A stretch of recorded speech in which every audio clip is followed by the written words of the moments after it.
Hello and welcome to the Full 10 Yards Betting Podcast. We are back this week to have a look at the Week 7 games after a 2-2, I believe, week last week. I finally had my first best bet winner of the season, so I'll admit I wasn't really paying attention to what the other guys did. I was just watching the Vikings get that over the line against the Dolphins. They did make it a little bit more difficult than I was expecting, and the change of Teddy Bridgewater coming in for Skylar Thompson did worry me a little bit. I was a little bit tempted to have a little bet on the other side there, but I left it. Liam is with me and Jack is hopefully with me. We always have connection issues and it's the same again. So, Liam, how are you this week? Yeah, I'm good, thanks, mate. Yeah, I've deleted every NFL podcast for like 4 days because I've been so upset about the Chiefs losing to the Bills. But the fact that I won my best bet made things a little bit better. But I was a bit more worried about your bet. I was definitely paying more attention to the Vikings game to see if you Yeah. could get off the schneid than I was the Bengals. But thankfully, we had two winners, which was nice. Well, yeah, weirdly enough, I was watching your bet and I was keeping an eye on the other one. So yeah, it was so 6-1 for you, is that? 5-1, isn't it? Oh yeah, week 7 coming in, yeah. Yeah, Yeah, but I five and like one the for you this year. positivity. Yeah, ahead of this week. Yeah, Yeah. it's gonna be Well, 6-1. yep, and yeah, we'll obviously get to yours in a minute. Jack, hopefully you can hear me. How are you? I'm not too bad now. Looking forward to the return of Tua to make the Dolphins watchable again on a Sunday night. I just stinker last weekend. I had the Packers minus 6.5. That was probably one of the worst shouts I've ever had in my life. But I suppose the only way is up now. So hopefully this week I can get back on track. Yeah, that game caused me a little bit of anger as well. I had an anti-Aaron Rodgers tweet, which I do have many times a year because I just don't like the guy. I have an irrational hatred of him, and I don't particularly know why, but it's there. And yeah, that game drove me crazy. It wasn't even really his fault. It was special teams really, and the defense, but it came out as Rodgers' hatred for me. And yeah, that was it was a weird one to kind of accept. I don't know whether it's the Packers being rubbish or the Jets being good. I think maybe a little bit of both. And obviously that will be reflected in the lines this week. So let's get straight into best bets. Liam, what was yours for this week? Yeah, I've gone with a homer pick, and the last time I did this, I lost my best bet of the week. So we're hoping for a second time lucky. I've gone Chiefs minus 2.5 at the 49ers. I can't believe the line is 2.5. It's one of the weirder Chiefs lines that I've seen. I think we were 2-point underdogs last year to the Ravens. I think it's probably the weirdest line that I've seen since then. I thought it'd be maybe 6, 5.5, especially with the 49ers injuries. And then obviously after we lost, I was surprised to see the line at 2.5. So yeah, anytime you get Mahomes under a touchdown, I'll take it. 49ers are pretty banged up. Chiefs need to get back to winning ways. Mahomes doesn't usually ever. He's only lost once, I think, in his whole career, twice in a row. So yeah, I struggle to see past the Chiefs here. I don't think it'll be a big blowout, but I just think that field goal's just an easy win for me for the Chiefs with how the 49ers are playing on offense and how bang they are up on defense. Straight down to Jack. I agree. Yeah, I'd be leaning towards the Chiefs winning. If both teams were fully fit, I don't know if I'd be touching the Chiefs because 49ers at home are always good. But yeah, I probably would back the Chiefs to win. The handicap is what, 3 is it, or 2.5? 2.5. 2.5, yeah. That's the difference, I suppose. I would back it probably minus 2.5, but not 3. It's probably probably a field goal sort of game. Yeah, I completely agree with this one as well, which is worrying for Liam, unfortunately. But yeah, the Chiefs under a field goal. The 49ers are just too banged up. They're struggling on offensive line, they're struggling on defensive line, they're struggling in secondary, linebacker, all over the place. Travis Kelce's played them once in the regular season. He had 114-osh yards, I believe it was, from 10 receptions. And he's one that I think we'll be looking at for player props this week. He should do well over the middle as the main man in that offense. Jack, what was your best bet? I'm going for the Browns plus 6.5. I don't think I've ever seen a team like the Ravens this year. I think they've been winning every game by, I think, double digits and managed to, what are they, 3-3. I can see something like this happening again, maybe starting off well. And as long as Nick Chubb keeps running the ball well, he's probably one of the best run backs in the NFL. Keeps the ball out of Lamar's hands. I think they can keep it between 6.5 points. Them divisional games usually are close. The Browns, what I think, have lost 3 in a row, so they'd want to get a win under the belt. So yeah, Browns plus 6.5 for me. Yeah, I think with Jacoby Brissett's issues last week, I think they'll try and get the ball more. Chubb only had 12 carries last week against the Patriots, so he's had 17 in every other game so far this season. His rushing line is down to 77.5 now. The lowest he's had in those other games was 87. So that's a little prop that I will be probably taking the over on that one. I would not be taking the Browns plus 6.5 on this one, to be honest. I would probably be going the other side of it. I can't trust the Browns after their shambles last week. Their defense is dismal, and yeah, it's probably one I'd stay away. I don't think I'd take the Ravens, but yeah, for me that was a miss. Liam, any opinion on this one? Yeah, I maybe rationally hate the Browns, like you hate Aaron Rodgers. So I'm a little bit biased. I would probably lean on the total, I think, and lean the under because of how much I think both teams are going to run the ball. Browns cannot stop the run at all. Ravens aren't much better, but I think Brissett can't pass the ball very well. So I think the Browns are going to be forced to run. So you're going to have two teams that run a lot for me. So yeah, I'd probably go the under, stay away from the spread. But if I had to pick, I'd probably go against Jack as well, just because I just don't like the Browns, and I think Lamar's too good. I think they can win by a touchdown. I think. So yeah, sorry, Jack. Good luck. No worries, boys. Yeah, I'm going away from the spreads this week. I'm actually going for a total. I'm taking under 49 in the Cowboys and Lions game. The Lions are coming off a bye week. They should have DeAndre Swift back. They should be a lot more healthy. They should have Amon-Ra St. Brown back as well. And they have been putting up points on a lot of teams this year, but Cowboys defense is very good. Micah Parsons should be able to get home. And if this was Cooper Rush, you've got to think the total's going to be down at probably 42, 44-ish. Dak Prescott's probably going to be back. His first game back after a thumb injury. We don't know whether they're rushing him back or not, but we saw what happened with Russell Wilson last year after his thumb injury or finger injury. He was terrible. So I just don't think they're going to be clicking properly. And yeah, I thought 49 was quite a high total for this game, given the level of one of the defenses. It's actually the second highest total of the week. So yeah, my one on this one is under 49 for Cowboys and Lions. Yeah, I quite like this one. I definitely wouldn't be betting no spread in this game because I think these two teams are very weird, aren't they? But yeah, I like the under. I think Dak's the worry. The offense could be really, really good. The Lions can't defend the run though, so I do think the Cowboys will run it a lot just to give Dak a little bit of a kind of easing in on his first game back. And I really fear for Jared Goff in this game. I know the offensive line is good, but he absolutely hates being under pressure. And I think if Parsons plays well, then you could be in because I think the Lions could score 13 points if Parsons gets home. So yeah, I think that's a good bet. Yeah, I wouldn't be touching any Lions game unders because that defense is absolutely horrific. Yeah, like Dak Prescott coming back, he could easily be a type of game that's like a Cooper Rush kind of performance. But I don't know if they'd really rush him back for a game like this. But yeah, I expect Dak to come back and put up seriously good amount of points, if being honest, against that defense. So I wouldn't be touching the unders. Yeah, fair enough. Yeah, obviously Dak is the issue. Or the worry for me on this one is just I don't think he started the season well. They still have offensive line issues, although, as you say, the Lions' defense is pretty terrible. So it could be a 30-10 kind of game, and that gets me there, or something similar to that. We've not had anything off Callum this week. He's been busy on the road. We will assume he probably would have taken Lions +7 because I can't remember what were his other teams. It's the Lions. There's a couple of teams that he seems to love.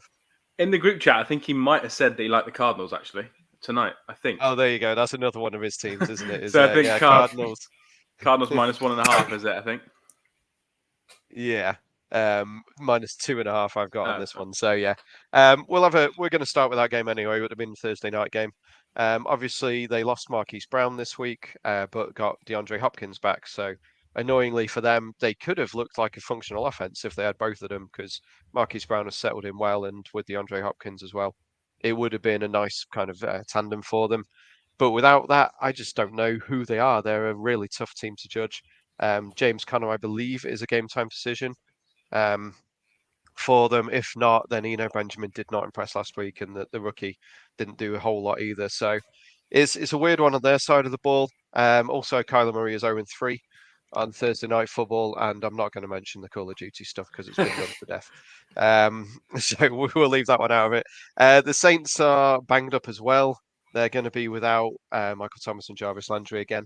I would imagine Olave's back. I know he was meant to be after his concussion, and there's a possibility that Jameis starts, I believe. I'll admit I've not listened to a lot of podcasts because I've been off work this week as well. So, yeah, I would lean to the Saints getting the points and probably under on the total after the way the Cardinals performed against the Seahawks at the weekend. Liam, any opinion on it? I just can't bet these Thursday night games anymore. I'm defeated by it with all these teams scoring like 16 points in every single Thursday night. I would lean over because Hopkins is back, and I do think that they'll make a point of getting him involved. But I won't actually bet it. But yeah, I'd be leaning over, and I'd stay away from the spread, I think. Fair enough. I actually like the Cardinals in this game a lot. I think it's a must-win for them. The pressure under Cliff Kingsbury now is ridiculous, and I'd be very confident of the Cardinals winning this game. I don't know why, but then, as Adam said, I think some early release of Call of Duty is out today, so not sure if I'm gonna sprinkle much on it. But if this game was on Sunday, I wouldn't be putting a cent on it. But the fact it's a standalone game, you kind of feel obliged that you have to put a couple of euro on something. So as we we're saying, D-Hop is back. I think there's a special on Paddy Power, him to get a touchdown in 75 yards, I think is enhanced to 7-2 or 10-3. So I might just throw a bit on that. And maybe unders in the first half. I think it's 21 points because the Cardinals they just never start the first half well. So yeah, that would probably be my two leans for the game. Yeah, they've still not scored in the first quarter this year, I believe, unless they scraped one at the weekend. But yeah, it's been pretty dismal to start the games. We will try and get through a few of these a little bit quicker. Tampa -11 at the Panthers, 40.5 is total here.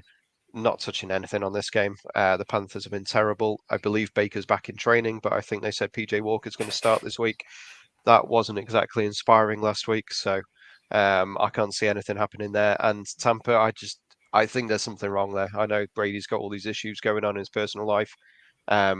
There's no way you should be losing to the Steelers. I know that that's me being biased, but that Steelers defense is beaten up to hell, and they were awful last weekend. So, yeah, this is a firm stay away from me. Yeah, I wouldn't bet it either, but I think Tampa's team total was 23.5 on one of the bookies I saw. I don't hate that because I do think they can still score 24, even if Brady, the offense isn't playing great. So yeah, that'd be my bet. I wouldn't bet the total or the spread. I would actually lean towards Tampa -11 here after the result last weekend. I think Brady's in that kind of mood that if they're winning by 10, 11 or whatever, double digits in the last quarter, they're just going to keep the foot in the pedal. I know there, as Adam said, there's something weird going on there in Tampa, and I think the Panthers could end up getting the brunt of it on Sunday. Yeah, that makes sense. And yeah, Brady's going to have to show someone up eventually, isn't he? And this Panthers team is obviously decimated and looking to tank the season. So yeah, that is the side I would lean if I had to. But yeah, not having anything on this one. Another one I probably won't have anything on, being the team that I support and seeing how we've been this season. I would probably, if anything, lean to the Falcons +6.5. They've been surprisingly lively this year, and obviously they dealt with the 49ers fairly well last week. Obviously, a lot of injuries for the 49ers, which definitely hurt them. But Mariota's doing well. Their running game is pretty good, and they're a very well-coached team. Arthur Smith is scheming up some fun stuff. Bengals may be back to where they were. They managed to get Chase involved. They were doing a lot of quick passes over the middle last week, which they weren't really doing earlier. So maybe they're figuring out the cover two that's been shown against them all the time. Still yet to allow a second half touchdown, which is the first time since I believe it was 89 or something like that a team has gone this far into the season without allowing one. So I would be leaning under the 47.5. Falcons +6.5, by the way, is the line on this one. Liam, anything on this? Yeah, it's not a bad teaser leg for the Bengals. If I had to pick a spread, I'd go Bengals -6.5 just because you aren't getting the hook. But I feel like I'll probably play it in teaser legs more likely than bet it straight up. I 100% agree. 6.5 it's a nice handicap. It's just under the touchdown. I think the Falcons are 6-0 this year against the handicap. So I feel like it's kind of a bit of a trap to do the Bengals -6.5. But I for some reason think this is going to be the game the Bengals absolutely smash the Falcons and win by about 13, 14 points. But that being said, I'll probably just end up backing the Bengals to win as opposed to minus the handicap. Yeah, that'd be nice. Nice, easy Sunday evening for me. Fingers crossed. I think it depends on AJ Terrell. He's a really good quarterback, and he left the game last week with muscular injury. I think he's going to be fine, but if he's not, then that's them in trouble. The Packers -5 at the Commanders with a total of 41.5. Obviously, Taylor Heineke is going to start this one. That's pretty much the big news of the game. These teams, I'd have to take the under, really. The Packers have not shown any ability to score, but the Commanders' defense is terrible. So maybe, like with Brady, this is a get right game for Rodgers after last week.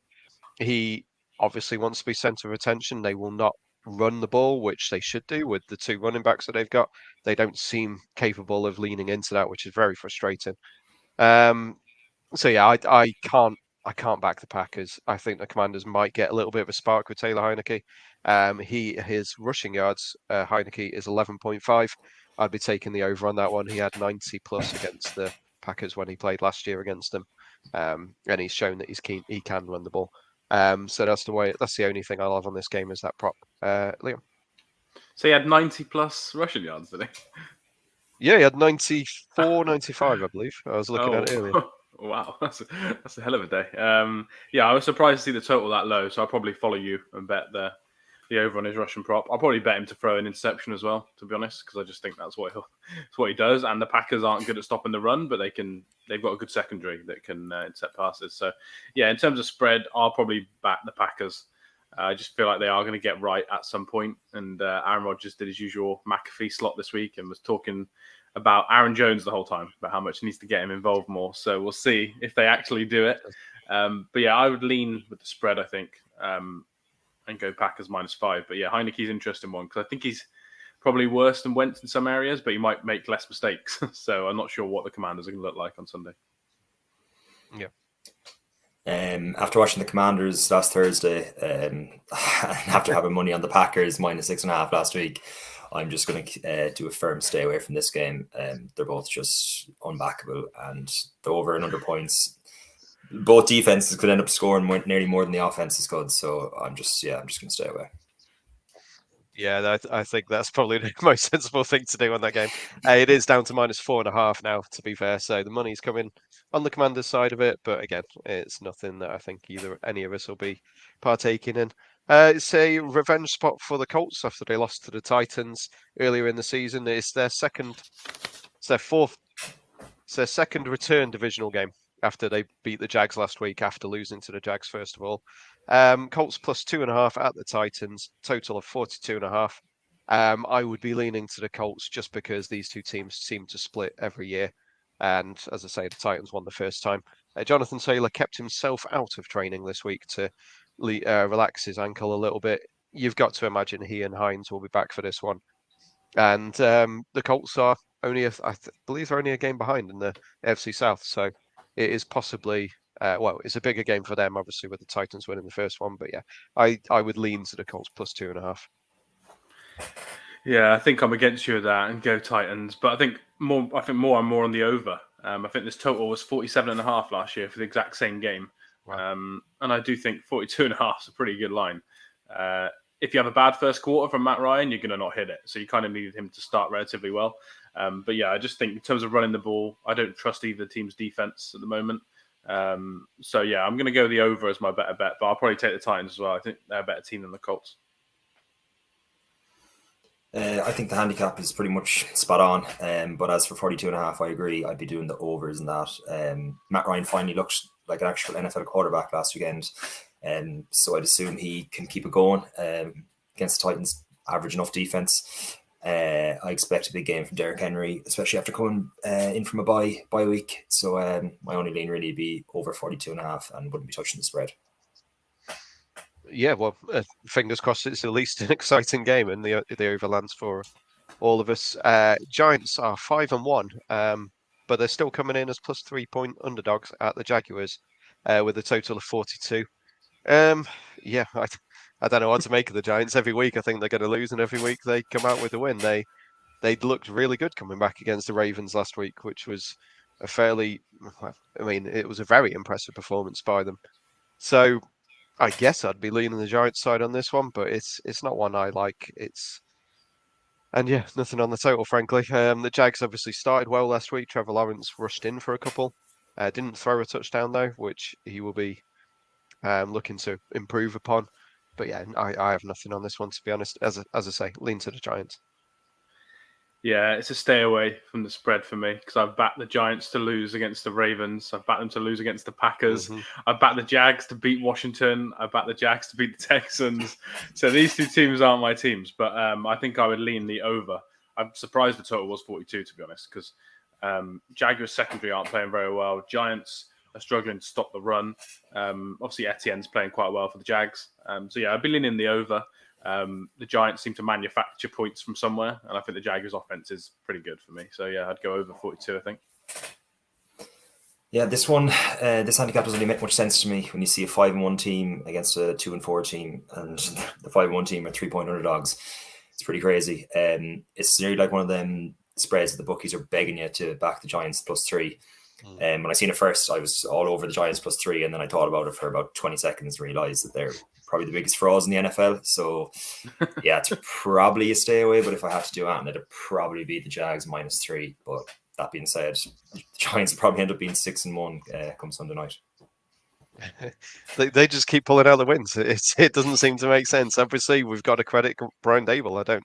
I don't see how else we can give credit to anyone. Although Wan'Dale Robinson did look pretty good in the limited work he got. You've got to expect he'll be getting a little bit more this week against the Jags. In the same division, the Texans are +7 at the Raiders, total of 45.5. The Raiders are probably one of the better 1-5 teams in the league. They just can't get games over the line. They look good for certain bits, and then they look terrible but for bits. But this is the easiest test they've had all season, obviously against the 1-4-1 Texans. Yeah, 1-4-1 Texans. The Texans, I will admit, I have paid no attention to them this year because they are who we assumed they would be. They're not a very good team. So Damian Pierce, I do know he's done well, but the Raiders are fine against the run. The Raiders are a fine team. I would have to lean to the Raiders -7, but as with a lot of games this week, I just can't do anything on either bits of the game, whether it's spread or total. So yeah, I'm ignoring this one as well. Yeah, stay away from me on the spread and total. As an AFC West fan, I just know what the Raiders are like. You can't trust them. They'll hammer someone good in the coming weeks. They will. But this is the exact sort of game where they win by like 4 points and it's tight down the stretch. So yeah, I'll probably stay away from it. Might tease them down with the Bengals and maybe tease the Giants up to 10 and do that as a treble. But yeah, I'm not going to back either the spread or total for this one. Yeah, I agree. I think the Raiders will win the game. I'd be very surprised if they don't win the game, but the handicap being 7, just a touchdown, I wouldn't be surprised if they're winning by double digits towards the last quarter, and then maybe a garbage time touchdown for the Texans, and then they don't recover an onside kick or something like that. So I wouldn't be touching the 7 handicap. So I'd probably just back the Raiders to win, but even the over and under wouldn't be touching that either. To be honest, I just know nothing about the Texans. They're obviously on nearly every second, but they're on every Sunday bar, obviously the bye week. But anytime they're on, I just go down and look at my phone. Like, they're just the most irrelevant franchise in the NFL. Yeah, pretty much. They got rid of Jack Easterby this week, I can tell you that much. So they might be better recruiting players in the coming years, but who knows? Another team that confuse me and confuddle me is the Jets the Jets, who are +1 at the Broncos with a massive total of 38 points, the lowest total of the week. Yeah, I don't really know who the Jets are either, to be honest. I know that they're fairly well coached. I think Robert Saleh's getting the most out of his team. He's a good motivator, but I just don't think I don't think anyone really respects Zach Wilson. He didn't look brilliant last week, but Breece Hall is looking very good. Sauce Gardner's looking very good. Their rookies are coming through for them after we all said that they won the draft, and it shows that one good draft can turn a franchise around, possibly. The Broncos have been dismal this year. Russell Wilson is not looking great, and he now has a hamstring injury. And despite him apparently healing like Wolverine, I just don't see him being at full strength coming into this one. Broncos defense is very good though, so if anything, I think you'd have to lean under the 38, but that's an incredibly low total. So I don't think you would ever have said the Jets would be 1 point underdogs going into Denver this year. So it shows how far they've come. So if anything, I'd lean to the Broncos and the under, but again, stay away from me. Yeah, I don't. I'll probably put this over in with a couple others in something, I imagine, just because it's very unusual for an NFL game to have a total this low. In terms of the spread, I think this will be my trap game, and I'm just going to go with the Jets. I'll probably bet back the money line. I don't think the push is worth it for the 1 point. The amount of games that finish on one in the NFL is tiny every season. So yeah, I'll probably go with the Jets money line. I'm just surprised how bad the Broncos are. Wilson's injured now as well, like you said, and so he's going to be running even less. And that seems to be the only time they look good is when he moves out the pocket. So yeah, I'll go with the Jets. Kind of bidding Guerra, I think, because it's going to be a horrible game. But yeah, I'll go Jets. I lean towards the Broncos here, with or without Russell Wilson. I don't think it really makes a difference the way he's playing. I don't think I've ever seen a head coach to be under as much pressure as Hackett is. I think if the Jets win, there is honestly going to be people thinking that it's time for him to go. I know he's only 7 games in, but they've just looked so clueless. Yeah, the Jets +1, I can't believe it either. I'd say before the season started, if they kind of done a handicap maybe in August or whatever, the handicap in this might have been 7 or 8 in favor of the Broncos. So for that reason, I'd be leaning towards the Broncos. But as I said before on previous podcasts, I have them back to win the Super Bowl outright. And I checked the cash out. I think it was like 12 cents, and probably should have just cashed out the 12 cents. They're just pathetic. I'll be staying away from the game because the only thing I'd actually lean towards would be something like maybe neither team to hit 15 points or something, because I can imagine both defenses dominating the game. I did have a winner on the Monday night game, was a field goal for each team in each half. That was 8-1 on Sky Bet, which I was quite surprised at how high that was, and that's probably a decent one here. Even last week, it was Broncos -3.5, so it shows how far things have gone on that way. One thing to look out for is Wilson versus Wilson. Can't be many times there's been a quarterbacks with the same name facing each other. I'm sure that someone will have that number somewhere on Twitter.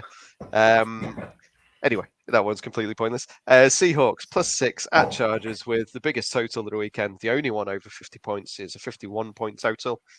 The Seahawks, I thought they were good. I thought they could score against anyone, and then they put up their game against the Cardinals last week.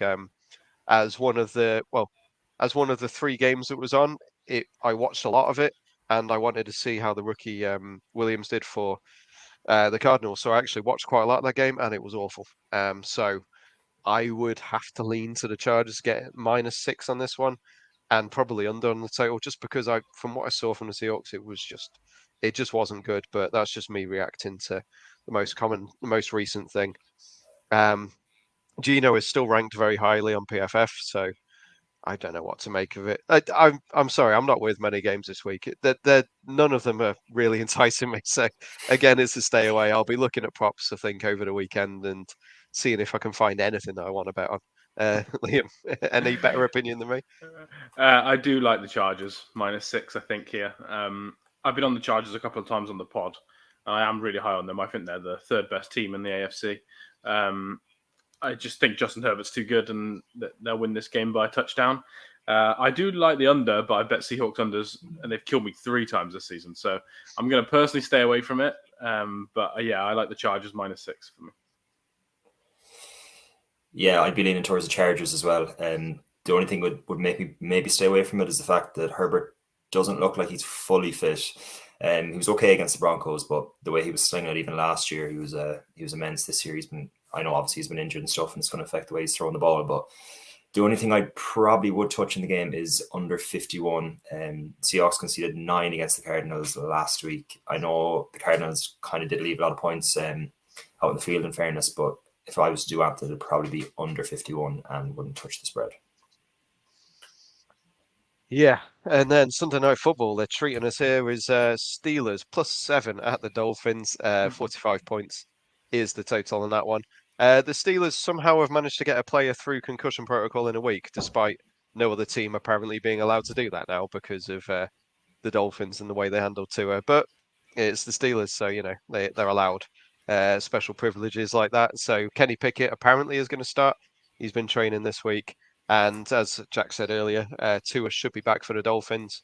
Obviously, it's been a rough few weeks for the Dolphins after that Thursday night game, and with a little bit of consistency at quarterback, and hopefully, fingers crossed, Tua is good and he'll deal with any hits, because none of us want to see that. I know kind of joke about the Dolphins and their behaviour and what they've done with it. But yeah, that was incredibly worrying, and I personally don't see how someone would be able to come back and think, yeah, I'll carry on playing. But these guys are built differently. It's what they're made for, and it's what they do. So I get it, I guess. I would have to lean to the Dolphins -7. I'm not going to touch. Frankly, I won't be touching this game. I'm kind of glad that it's hidden away on Sunday Night Football, and I won't be watching it. But yeah, I think the Dolphins are the far better team, and Waddle and Tyreek should smash the Steelers defense, which has been hit pretty badly by injury. Their pace should kill them. So yeah, I'd be going Dolphins -7 if I had to, and nothing on the table. So we're calling this the concussion bowl, then, is it? This game, Pretty much, yeah. These two quarterbacks. Yeah, I don't know. I wouldn't have a clue what to do with the total, to be honest. I'd probably back Steelers +7. I won't actually bet it though, I don't think, but I'd be leaning Steelers +7. I think depending on what happens with their quarterback, there's not really much of a downgrade. I'm not high on Pickett. I think Trubisky might even be better, so it wouldn't mean much to me. Whereas if anything happens to Tua again, then we're in a positions where the Dolphins just offense could just crumble. So yeah, I would lean Steelers. I think they'll still be able to get pressure. They got pressure last week on Brady. They looked a lot better on the defensive line. So yeah, I'll probably lean Steelers, but yeah, I'm not going to be staying up to watch this game, I don't think. Well, you'd be missing out because Tua is probably going to break through records in this game. Yeah, surprisingly enough, I'd lean towards the Dolphins here. This is going to be, I'm assuming it's going to be an unbelievable atmosphere at this, especially with Brian Flores coming back to the Dolphins again. Some serious bad blood between him and Tua. Comes across like a very nice fella, Tua does, but even when Flores mentioned, he doesn't even answer any questions about him. So it's quite obvious two of them didn't get on. Tua coming back, I think it's the anniversary as well of the undefeated team. So there should be, as I said, I think there's some ceremony or something at halftime. So I expect there to be very, very good atmosphere. I expect the Dolphins to win. But yeah, the only reason I'm staying up to watch it, obviously because I'm a Dolphin fan, but the line at 45 and the spread, I don't know what to expect. I expect the Dolphins to win, but I probably won't be touching either of them spreads. Yeah. Well, good luck. Have fun watching it.